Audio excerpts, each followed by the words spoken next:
그래서 이제 41행부터 32행부터 42행까지는 여기 사는 사람이 어떤 사람들입니까? 베르길리우스는 림보에 사는 사람들한테 이제 질문에 대답을 하고, 그들은 죄는 빼까툼, 여기서 이제 중요한 단어가 나요. 빼까툼이라는 것이 죄예요, 죄. 죄라는 것은 살아생전에 신에 대항해서 하는 죄는 없지만 신앙이 없는 사람들이야. 그러니까 이 범죄를 짓지는 않았지만 그 사람들이 뭐예요? 신앙, 하나님을 믿질 않았다. 이런 사람들이죠. 나의 선한 스승이 나한테 말했다. 너는 보고 있는 이 사람들이 어떤 영혼인지 묻지 않는구나. 지금 급해요. 좀 말해주고 싶은데 이게 급한 게 처음이에요. 너 왜 질문 안 해? 이러는 거예요. 자기가 있던 장소니까. 여기 있는 사람들이 어떤 영혼인지 왜 묻질 않아? 내가 더 하기 전에 내가 먼저 말해야겠다. 도저히 참지를 못하겠다. 이렇게. 그들은 보세요. 에이논 빼까로, 그들은 죄를 짓지 않았다. 빼까로노. 원래는 빼까로노인데 빼까로노에서 그렇게 축약형으로 썼어요. 그들은 죄를 짓지 않았다. 그들은 나름대로 메르체드가 메리트야, 메리트. 덕이 있고 인생을 살면서 사람들한테 유익도 준 사람들, 메리트, 장점이 있는 사람들이다. 그들은 죄를 짓지 않고, 이게 다른 사람들한테 죄를 짓지 않고, 해하지도 않고, 그렇죠? 그 사람들은 어떤 사람들이에요? 나름대로 좋은 일을 하는 장점이 있는 사람들이다. 그리고 하는 말이 35행. 넌 바스타. 그것이 충분하지 않다. 그것이 충분하지 않다. 빼르게. 왜냐하면 넌 에베 밥티스모. 그들이 뭐를? 밥티스모. 세례를 받지 않았기 때문이다.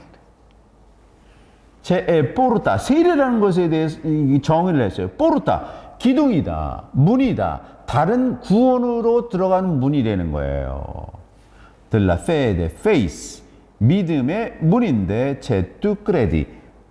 내가 지금 믿고 있는 그 믿음이 있죠. 그 믿음으로 향하는 문인데 그 세례를 받지 않았기 때문에 충분하지 않다. 이렇게 말합니다.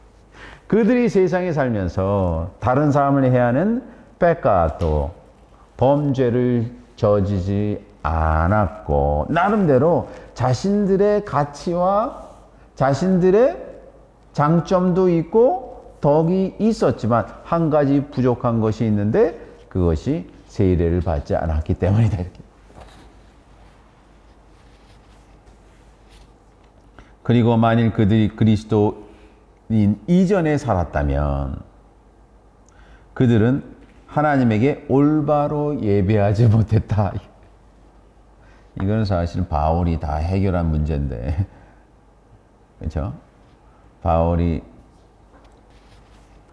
그 아테네에 가서 내가 돌아보니 여기 이름 모를 무명의 신에게 바친 제단이 있는데 이거 사실 당신은 모르지만 그게 예수 그리스도입니다. 그러면서 전도하기 시작을 했잖아요. 아레오파구스에서 그 유명한 연설이 그거예요. 그러면서 그리스인들한테 복음을 전하기 시작한 거거든요. 근데 여기서는 이제 그거를 다시 단테는 그 당시에 있는 중세기의 신학에 그대로 그거를 이어받아서 아주 엄격하게 적용한 거죠. 그들은 하나님께 올바로 예배를 드리지 못했다. 그런데 나도 이런 사람들 가운데 하나다. 자기에 대해서 베르길리우스가 나도 예수님을 몰랐기 때문에 예수님 태어나기 이전에 있었기 때문에 나 사실은 믿지 못했다. 올바로 믿지 못했다. 이렇게 말하는 거예요. 다른 실수가 아닌, 그렇죠? 보세요. 리오, 이게 이제 다른 실수가 아닌 디펙토, 부족으로, 결점으로 우리는 길을 잃고 이것 때문에 괴로움을 당한다. 42행이 아주 유명한 구절이에요. 42행의 채 산자 스페마, 우리는 살고 있습니다. 뭐 없이? 희망, 구원의 가능성이 있는 희망 없이 인데시오, 희구하면서 갈망하면서 비베모 살고 있습니다.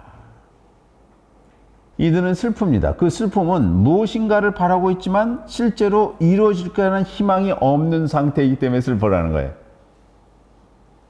희망은 뭔가를 이루어진다고 생각하는 것이기 때문에 희망인데, 이 희망의 가장 근본적인 희망의 성취 가능성이 없는 거예요. 그거를 희구만 해야 한다는 거예요. 그렇기 때문에 슬프다. 희구하는 삶은 구원이지만 희망 없는 희구의 삶은 림보다 이거예요. 그런 삶을 살고 있어요. 그러면서 43, 45행에 다시 한번 이 착한 단테가 애통해 합니다. 야, 이 사람들이 왜 여기 있는 거냐? 그의 말을 듣고 한없는 슬픔이 내 심장을 억눌렀다. 그러나 이 사람들은 존경받을 만한 사람이라는 사실을 내가 안다. 세상에서 존경을 물토 발로레, 아주 많은 가치가 있는 존경을 받을 만한 젠티, 사람이란 거를 꼬노비, 내가 알고 있다. 그리고 그들은 꽤 림보에서 에란 소스페시 서스펜디드, 유예당한 사람들이다. 단테는 자신이 존경하는 인류의 커다란 업적을 지닌 위인들을 중세 신학의 교리를 정한 토마스 아퀴나스를 또 따를 수가 없었어요. 토마스 아퀴나스는 이런 사람 전부 지옥으로 보냈는데, 그렇죠? 아퀴나스처럼 매정하게 이들을 모두 지옥에 배치할 수가 없었다. 그 주장이 자신이 신봉하는 중세 교회의 교리와 배치됩니다. 할지라도 수정할 수밖에 없다. 왜냐하면 그의 주장이 자신에게 비상식적이고 비이성적이기 때문이었습니다. 예를 들어 고대 그리스 철학자나 소크라테스나 거북선을 제작하여 일본 해병을 진 이순신 장군이 지옥에 떨어져 영원히 고통받고 있다는 사람하고 말할 수 있을까? 단테 개인의 심사숙고는 중세 교회의 교리보다 독창적이며 숭고합니다. 개인의 탄생이에요, 그죠? 단테는 자신의 목소리를 용감하게 시로 표현함으로 인간의 존엄성에 대한 경외심을 남대로 표현한 거예요. 단테는 이미 르네상스의 종교개혁의 거룩한 불씨를 신곡을 통해 당시 이탈리아의 마음속에 심기 시작한 것이다, 이거예요. 45행에 등장하는 단어인 소스페시는 림보의 특징입니다. 이것의 특징이에요. 소스페시는 축자적으로 긴장된, 아직 결정되지 않은, 불편한 이런 뜻이에요. 사고 림보는 바로 이 서스펜스에 관한 노래다. 서스펜스. 소스페시는 라틴어 소스펜시오의 과거 분사형으로 기본적인 의미가 매달리다, 뭐뭐 아래란 의미의 숲과 매달리다, 늘어지다의 펜데레의 합성어예요. 소스페시는 거의 힘이 없이 떨어져 힘겹게 매달리고 있는 그런 상태예요. 그 안에 거주하는 자들은 구원과 저주의 중간에 힘겹게 매달려 있습니다. 신학자인 단테와 인간으로서의 단테가 여기서 고민하고 있는 거예요. 네? 그는 림보에 존재하는 인간들이 최대한 예의를 갖춰 설명한다.